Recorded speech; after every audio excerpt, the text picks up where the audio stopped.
Hello, I'm Michael Wiederman, and welcome to Mindful Professional Development. I'd like to spend a few minutes today sharing with you what I call conscious communication and how that sort of plays out or could play out to improve the communication that we have with each other.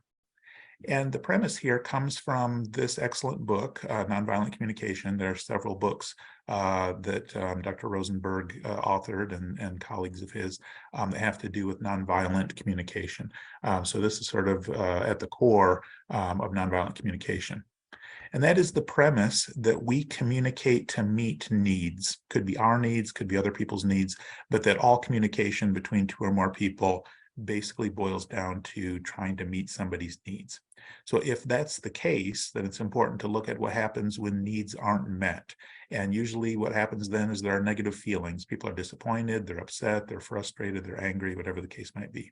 And so when we have these negative emotions, we tend to blame the other person and say, well, it's because of what they did or didn't do that is the problem. So what can we do instead? Well, the blaming doesn't often get us very far, creates defensiveness and strife. And so what we could do instead, based on conscious communication, is try to identify what is that underlying need that the communication was trying to serve.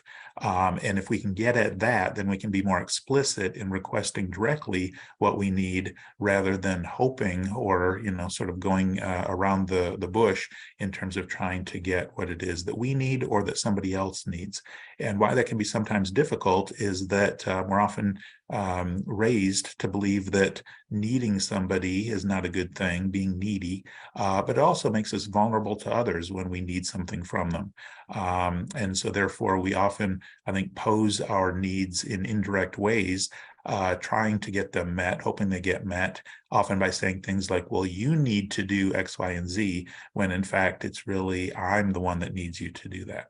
But that leaves us in a vulnerable position. So we often don't recognize the underlying needs that we have and express them directly. And in my mind, that's what conscious communication is all about if we want to be more effective and get our needs met and help other people get their needs met. Well, thank you very much, and I hope to hear from you soon.